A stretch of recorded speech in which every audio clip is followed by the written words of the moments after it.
Welcome to Transparency International's very first podcast series, Talk with Transparency on Politics and Money. Finance plays a crucial role in political participation. It allows political candidates and political parties to organize themselves, to formulate their ideas, and to communicate that with the public.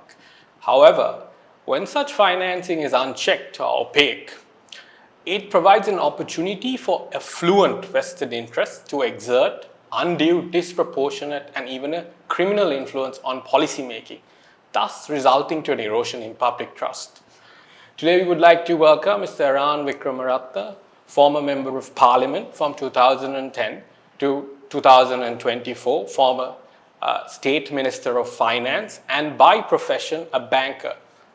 Thank you very much, sir, for coming on to this show. I think you're the ideal person that we would want to speak to on finance and politics. Thank you for inviting me. Okay, let's see. So if I could just start off the conversation by asking the very first question, sir, is I would like to know what the consciousness of Parliament was. You were there at Parliament when this bill was passed. And I believe your party also raised concerns, not only your party, many in the Parliament raised concerns that this bill was an effort to actually postpone the local council elections. Now, the reason behind this is the time frames. You see, the act was passed on January 19th to 20th. By this time, the nominations had already been called in, and that would place a mammoth task on the election commissions. But however, the election commission at the local councils was able to come up with a determined amount for expenditure, sir. And on top of that, sir, is the Supreme Court determination that was there, which the initial bill was the initial bill was only for candidates and not for political parties. And on top of that, sir, it was to destroy the returns which was given in by 6 months, which was in violation to the RTI Act. So hence, I would really like to know what was Parliament thinking at that time, and what were your thoughts around that as well, sir? The suspicion that some people had was that when you bring in some laws and you bring it, particularly when there is an election pending, that there may be ulterior motives. And there is a history to that, because there were provincial councils in this country, and then they said, let's reform the provincial council system, and the government then, which I'm ashamed to say I was also part of, basically wanted to go that route. What's the result now? We have basically no law, and we have done away with the law that existed, and we have no provincial councils for years, and we have really undermined democracy. So given that background, always you're wondering, particularly when you're talking about reforms and electoral reforms, that the timing is absolutely critical. I would go further to say that there's a lot of discussion even now about electoral reforms, about democracy, about provincial councils, about the PR system and so forth. But I'm finding, unfortunately, that the new government is put that on the back burner. What I mean by that is they seem to be saying that that's not the priority at the moment. Therefore, we can take it later in our term. Now, I think that's a big mistake, because when it comes to things like electoral reforms, it's dealing with the heart of democracy. And then you should take those things up front, because apart from passing laws, implementation is very complicated. And implementation issues sometimes take years, depending on how you want to amend the law, whether it's the provincial councils or whether it is even the general election, and how you want to do it. So that's a reason why that question did actually arise.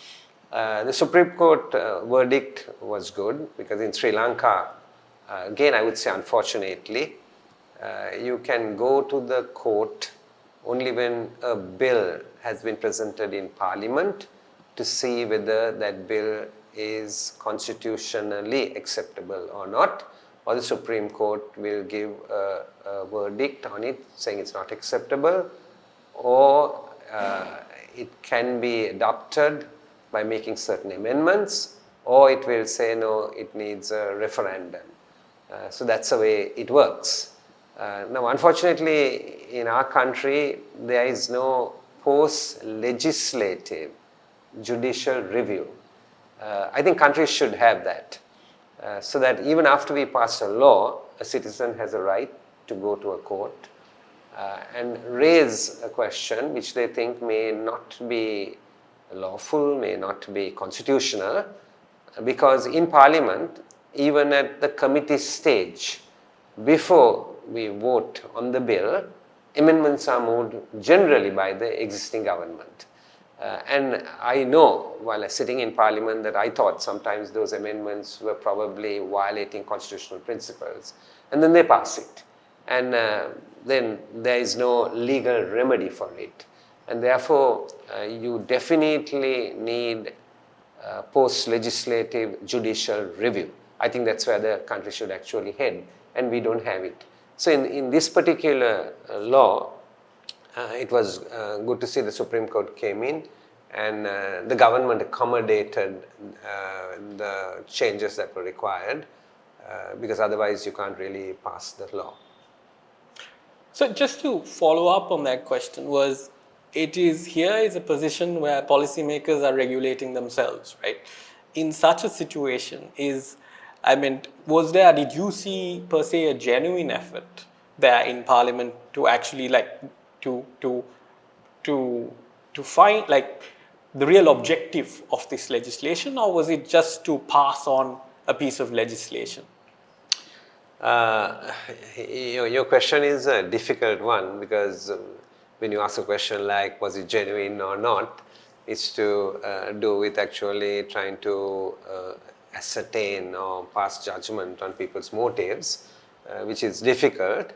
I would say that there was a general consensus that election expenditures in particular and election donations should have certain limits, levels of transparency and accountability, and there was a general thing.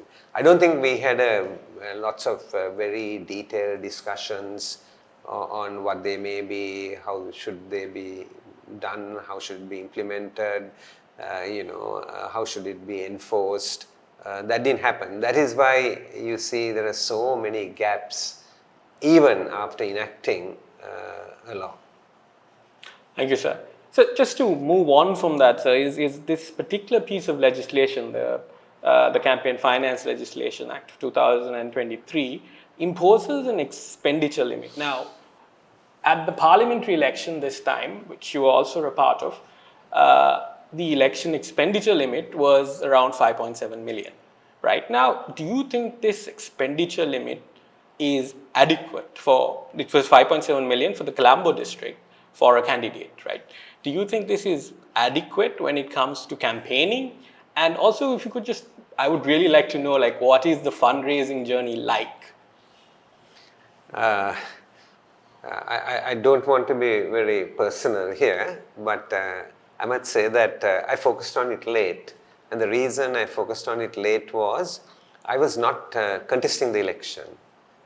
We had a pre-agreed arrangement that I would just focus on national issues, and I did that for the past year. And I think there was a report out about MPs who had participated most in parliamentary committees, and they had rated the 225, and I was number one, you see. And that was because of the decision that I was not contesting. I was just going to come on the national list. And it was in the last 48 hours that really the party took a decision that it's good if you put Iran's name also, because they probably had opinion polls and felt that maybe we'll attract some votes or whatever.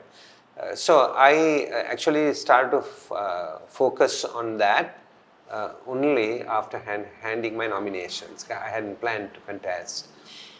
And when I heard that it was 5.7 million, right?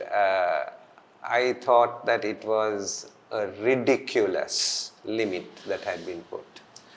When we formulate laws, we must formulate laws which are practical, we must formulate laws which are actually enforceable. Otherwise, what happens is people will lose respect for the law. I firmly believe that laws are there to be adhered to, and laws must be enforced, and that's how you build good governance and a clean, good society. Therefore, those of us who are passing laws and regulations, because sometimes we pass a law and others pass regulations, public officials, they should do it very responsibly. So when I discovered that it was 5.7 million, I looked at the voter base, the Colombo district. So this is just an example. And I recollect like it was like 1.7 million voters or something like that. And then I thought, I'm just logically looking at it, let's say I want to send every voter a letter, right? So the stamp will cost me 50 rupees. And I'm sure the production of the letter will probably cost you another 50 rupees, designing it, printing it, posting it, getting people working on it and all that. So it's 100 rupees. So if you post a letter to the 1.7 million, it's 170 million rupees, you see, and your limit is 5.7. And then I thought, okay, be reasonable. You're not posting it to everybody. You're posting it to every house. So at least send one letter to every house. So you have about 4.5 million or some number like that of households in the district. So if you even do that, you're talking about 45 million, right? So I'm just giving these as examples of, trying to rationalize, how do you actually determine that limit is really a question. It must be a limit which is reasonable on one hand for the contestant to get their message out there. So it's not about a letter. I'm not referring to that. It's about media. It's about social media. It's about, they go and hand over, leaflets. It's about banners. It's about meetings. It's about logistical cost. It's about a whole election. It's about a whole range of expenditures. I just use one example to illustrate the point. So on one hand, it should be practicable. On the other hand, I think the other principle that's very important is it should be equitable. Because different contestants will come from different financial backgrounds. Some will be able to afford their campaign, others won't be able to afford their campaign, and then they will also depend on donations for the campaign. Now, really the problem is this. Generally, the people who can afford it financially are also the people likely to receive the donations because they have the social networks to do that. So I think the equitable or the equity principle is an important principle as well. So we need to kind of balance these two principles. On one hand, the person needs to get their message out to everybody, on one hand. On the other hand, different people with different resource availabilities are contesting, and there has to be a reasonableness of that. So it's not a straight answer. We definitely need a limit. What that limit should be is something that really needs to be looked at very carefully and studied. 5.7 is ridiculous. So, but you now mentioned a very important point, Mr. Eran. It was in terms of balancing the expenditure and also making it equitable for everybody to be able to compete. So that's increasing the quality of that election, right? But now, what about groups which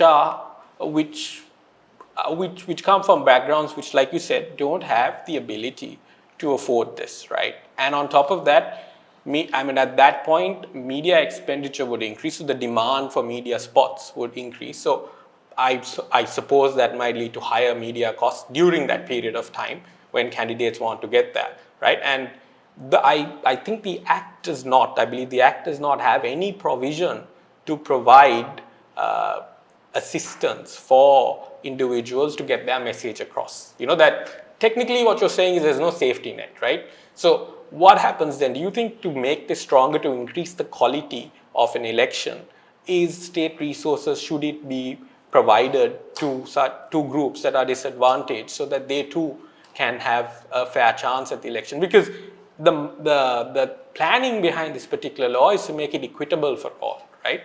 But then that principle isn't there where there is state assistance if you're not able to get your message across properly, right? So how do we balance the two? Where do we strike that balance in terms of the expenditure limit? Now, you brought out with examples that it's very difficult in the Colombo district for around 699 square kilometers to do this campaign effectively, right? But on the other hand, you have commentators and you have people stating that, look, it's not equitable, right, if we raise the price.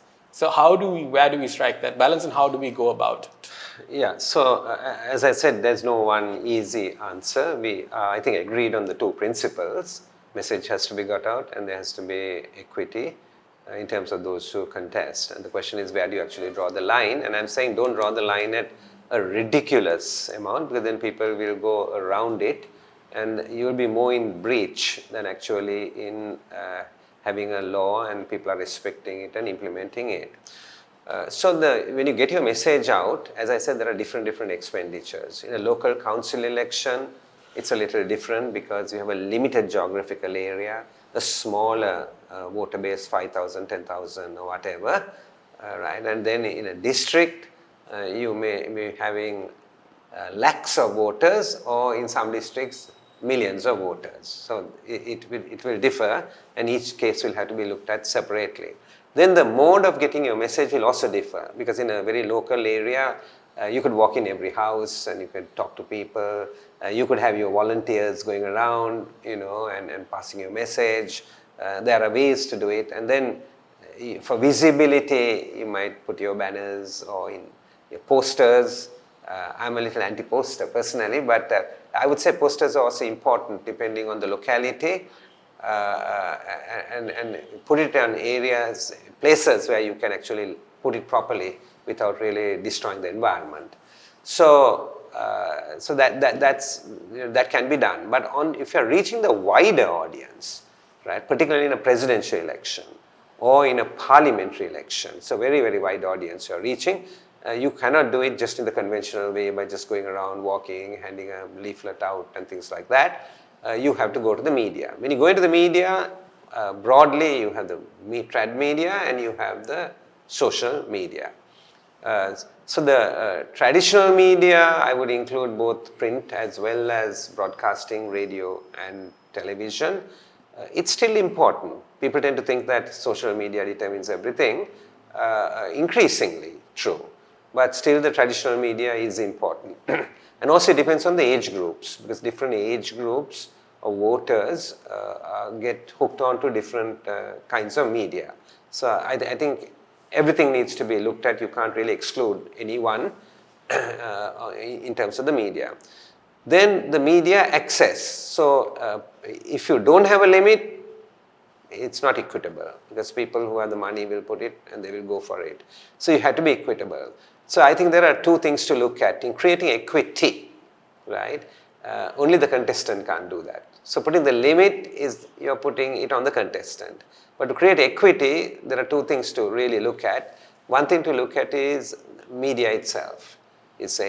Now I know media is largely private sector, private businesses, and I'm all for private sector and private businesses, and then partially it's government. However, even if we are private, also we need to look at the equity principle. The equity principle has to be shared all around, because if equity and democracy are our values, whether you're in government, whether you're in the private sector, whether you're in civil society, it doesn't matter where you are. If you agreed on the principle, then everybody has to contribute. So, and in media, you find that in a lot of media, if I'm talking business language, I would say it's oligopolistic, not monopolistic, but oligopolistic, few players. So in any oligopoly, right, whether it is energy to petroleum to food to politics or to media, right, oligopolies definitely don't give you the most competitive rates. So rates rise, right, And from a private sector perspective, yes, of course, they have to run their businesses and they have to give returns to their shareholders and so forth. Fully understand that. But if we are contributing to the equity principle, then I think we should, because it's oligopolistic, that should be definitely looked at. Because if you want equity, right, and you want the people you referred to, right, those who can't afford, but we need to bring them into the political stream and so forth, then prices do matter. Then on the other hand, government has a role as well, because the government has a big role, because if it's a value of government, right, that there should be equity and contestants, irrespective of their financial strength and background, should be given an equal opportunity to express their views, bring people to their views, political campaign, then the government also should think of stepping in. So I'm just throwing an idea, like for example, government media, right, access should be distributed, you say, so that the political parties could get their message across. Then candidates, if it's a general election, right, also get some kind of equity. So the equity principle can't be enforced only on the contestant. I would say all the different participants have to look at it very closely. So just moving on to another very interesting phenomena that came out of the elections was when we looked at the returns or the expenditure reports, one thing that we saw different expenditure reports. So we've seen candidates who've spent around 990 million submitting a 2-page report, while you've seen candidates who have spent far less than that, around 500 million, submitting a report of around 1,600 pages. Now, this is a serious concern when it comes to transparency, when it comes to the reporting framework. Now, how do we go about making that better? I mean, as a banker, you would know that, transparency is very important, right? So now, the whole idea behind this law was to ensure transparency. So we know how much came in, where it came from, and how much was spent. But then when these discrepancies are there, well, the public, they are not informed of how this actually happens. So transparency, it's at the cost of transparency, right? So I would say something like this as a practical level. Local council elections, parliamentary elections are, I think, one level. Then the other level is the presidential election. And I think that on the presidential election and on party finances, the standards should be very high and very tight, should be. So the reason I'm drawing that distinction is, for example, it's not practical to tell an individual to get your accounts audited. We have to be practical. It's not practical to take every individual in violation to the highest court in the country. It's not practical, right? So that's why I'm drawing this distinction, and we should look at it like that. So the numbers you referred to suggest that it's more presidential election kind of expenditures. So if it is that, I would first start by saying political parties, right, have to have their accounts which clearly show, right, what's their income for that particular year, how they have got their income. Generally, it comes through membership fees, and it will come through donations, right, come to the party. And political parties will have bank accounts, must have bank accounts, and then it will go in there. So it's a recorded transaction. It will sometimes have overseas branches, and even from overseas branches, there could be remittances that come in political parties. I have been the treasurer of one big political party in the country, you say, in the past, not presently. So I've got some insight, though I came from the private sector, I've got some insight into politics, because very few people have gone in from the corporate sector into politics, and hardly anybody from public quoted company CEO level has actually gone into parliament, you see. So I'm just using that insight to say that the political parties must have it, then they must have audited financials, right? And then they need to certainly disclose it to the Elections Commission, and they do. It's a given, right? And then public disclosure. Then if you talk of the presidential election, definitely it should be.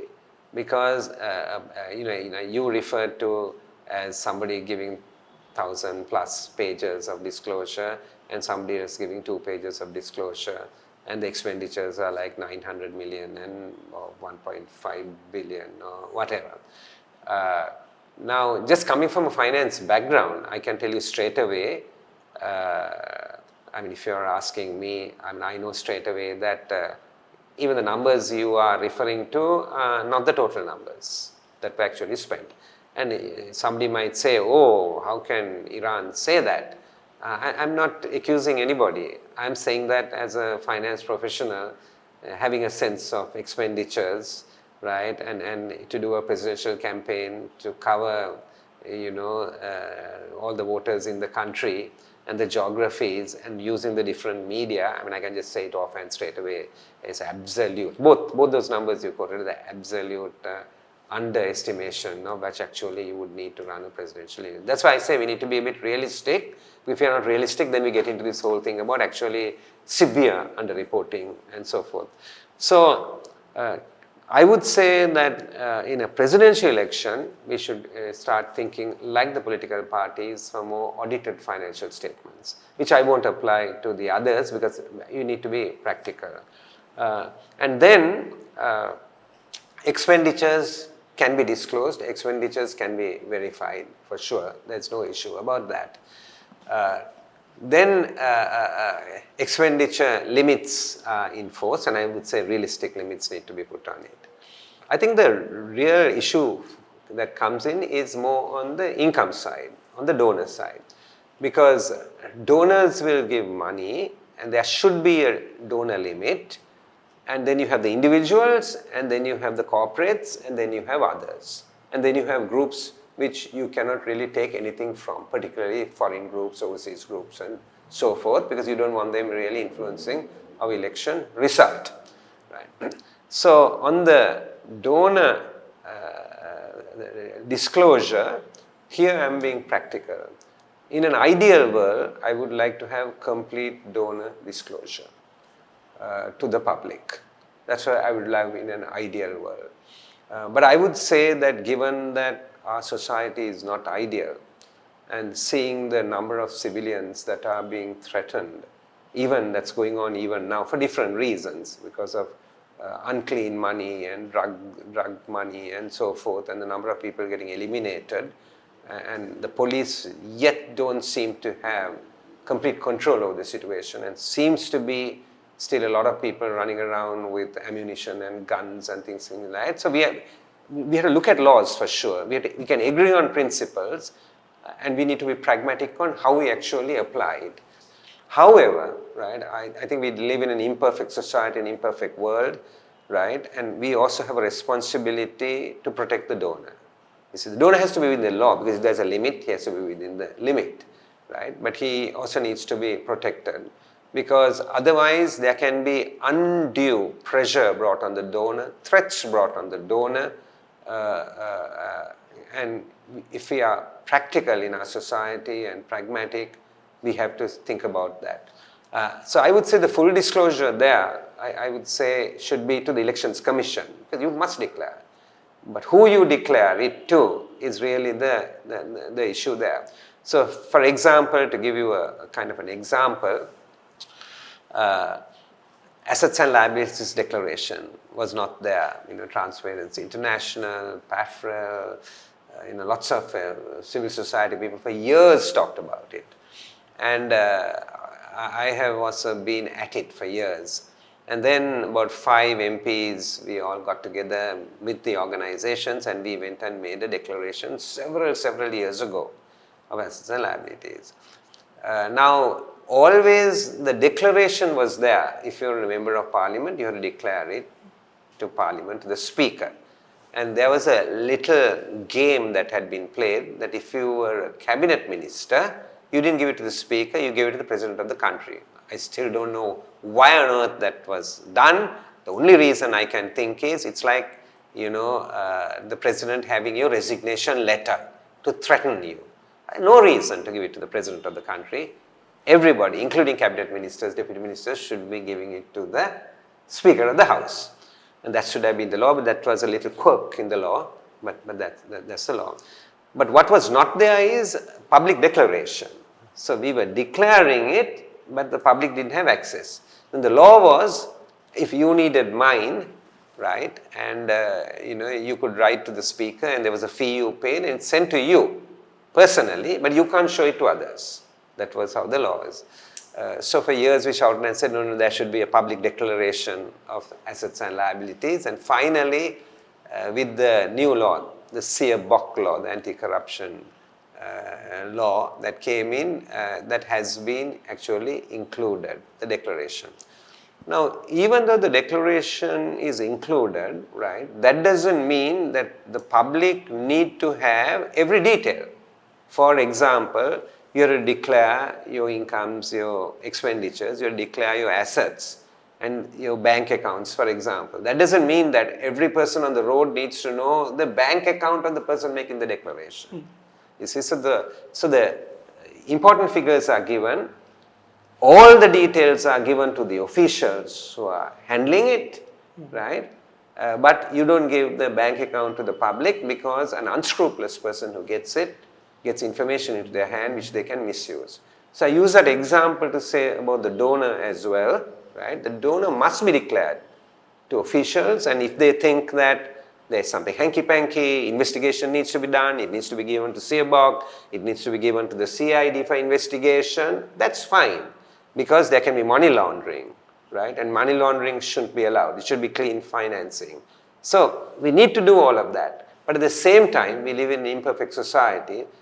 I think that we also have a responsibility to protect the donor. So this is the details that need to be looked at. Otherwise, I would say donations should also be transparent. Just let me follow up on the donation. So one thing that is very interesting about Sri Lanka's legislation on campaign finance is it also talks about generally these pieces of legislation is to create informed voters. So when they go to the ballot box, that they know who's been funding who. That is flagged up in other countries. For example, Australia, when a donation threshold is, when it goes above a donation threshold, it would be the election commission would put that out, and that would be near real time or real time, right? Now, in Sri Lanka's case, 21 days after the results, you hand in the reports, right, the returns, and then only after that, when it's made public, do we get to know who's funded who or where the money has come from, right? Yeah. But what do you think? Should people have a right to know before they go to the ballot box of who's been funding who? Because it seems to be many of the other nations seem to be taking this interpretation of the law. Do you think that should apply to Sri Lanka, or is that feasible? Yeah, I would say that that's a good goal to have. And to go at that goal, but I would say go at that goal in stages. Practically, basically look at how we are actually going to enforce it, and how are we actually going to get there. So I would encourage, for example, working online on a lot of these things, because then we are setting up the infrastructure for the future which we can monitor more closely. And then decide what becomes immediately public and what's not immediately public. If you bring the expenditure limits and you enforce it, then you are reducing the influence of the donor on the contestant. And that's very important. For example, right, that's why I said the declaration is important. There's no way that anybody should be getting services or donations from government. If you or your family or your business has a government connection, for example, right, you get a license from the government, and your license has to be renewed, right? It may be for alcohol or tobacco or gambling or whatever, right? That means you are dependent, right? You're dependent, and we know that the system is corrupt, right? Even at petrol stations, these licenses are distributed. Lots of politicians have these licenses, you see. So I think that clearly they cannot receive donations from from anybody, official or institution which is government related. So that's a complete absolute no-go. And then the limit will also make sure that no undue influence is exerted by corporations who might give you money, because when you are in office, then they maybe expect the return, So I think the limit to that extent will also help. So I think as you proceed, right, you will be able to probably tighten it more, and definitely proceed in the direction like you gave Australia as an example. You will be able to proceed more and more in that direction. Thanks, sir. So just moving on to another very important question is, when you look at this piece of legislation, the empowerment it gives to the Election Commission is somewhat lacking. I mean, it's almost a rubber seal that when you give your returns, that they take it in and we've accepted the returns. If you don't give it, okay, then we'll put it to the police and the AG and then it proceeds to court, right? So, and the expenditure limit, that's essentially what happens there. Those are the two things that they perform.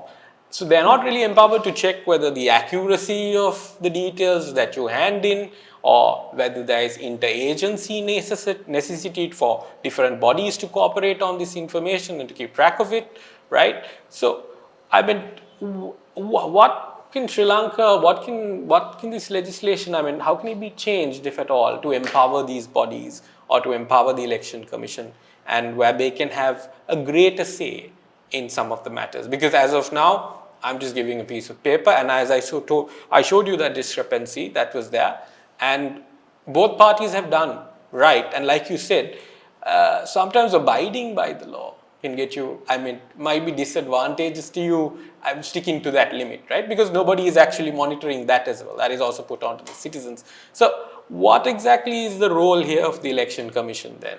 Yeah, so definitely there is a lack in the law, and I think the Elections Commission should be empowered to be able to actually investigate.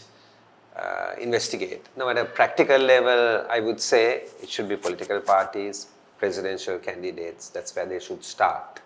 You see, if you get political parties and presidential candidates, you are more or less getting the thing.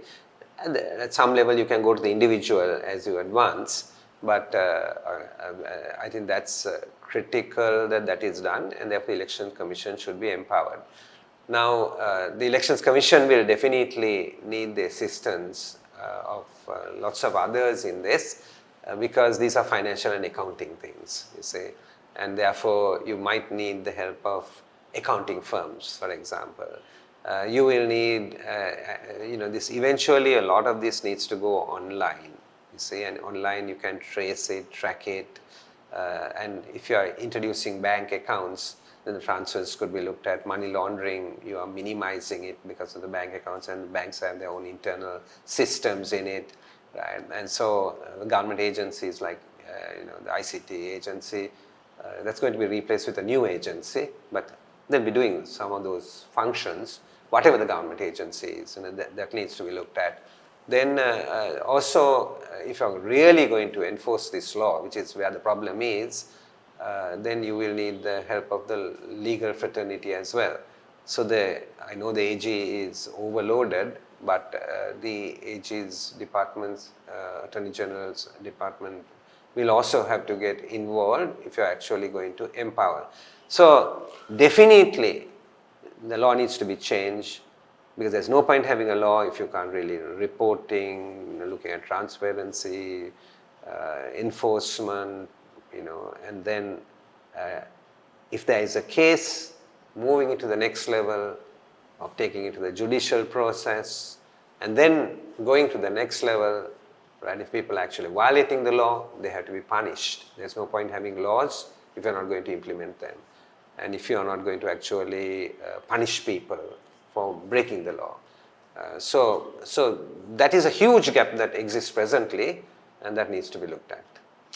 So thank you very much. Just to wrap things up, can we now, after discussing this, can we truly be happy with this, with the campaign finance legislation in its current format, right? So we discussed about the discrepancies.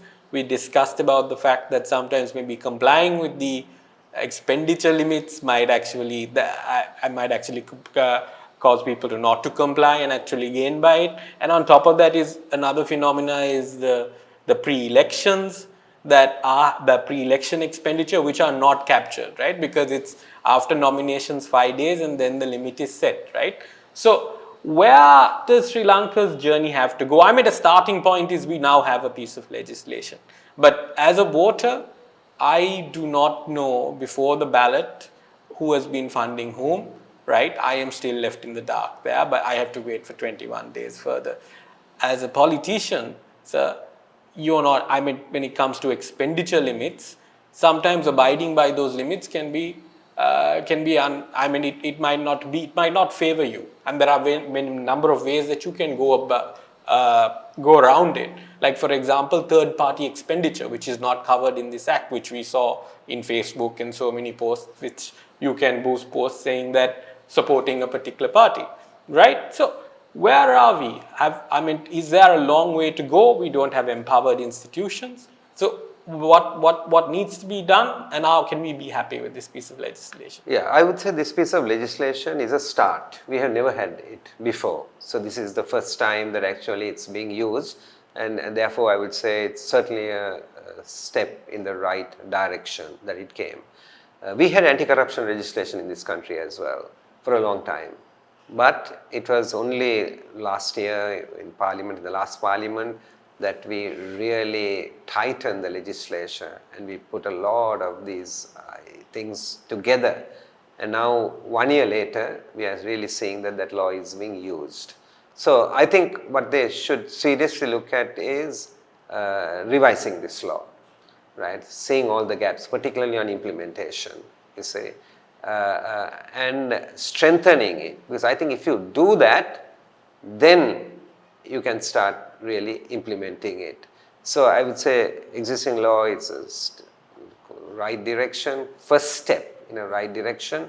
The anti-corruption has taken 2 decades before it has been strengthened, and it's getting implemented now, which is a good thing that's happening, which, for 2 decades, virtually very little happened under it. This law, I'm saying, is they should look at revising it, strengthening it, looking for transparency, looking for, making it public, looking for reporting and reporting formats, looking for audits, looking for clean financing, and, not having money laundering, money is, coming into it. So there are a huge lot of things to do with accountability, which can be strengthened. And I think the implementation also, because they empower the Elections Commission, get the other government institutions, giving them the powers to work with the Elections Commission, then the AG gets active, then the laws need to be looked at, in terms of what are actually the punishments. That's very critical, because, having ridiculous punishments like pay 100,000 rupees today is a bit of a joke. I see that often in legislation. And then sometimes you give prison sentences, which are also a bit of a joke, because particularly when it comes to electoral systems, elections are once in 4 years or once in 5 years, and if you are giving a punishment of 1 or 2 years in prison, it sounds absolutely ridiculous. It must be that they will not be able to contest, in the next election. Otherwise, it doesn't make any sense if they have broken the law. So, like that, there are lots of amendments that can actually go into the law, and then I think it certainly will be taking it to the next level. Thank you, Mr. Eran, for sharing your insight with us. That was very important. Coming from being in politics, you know the ins and outs of how campaign finance works and the importance of it and why it's important to get it right.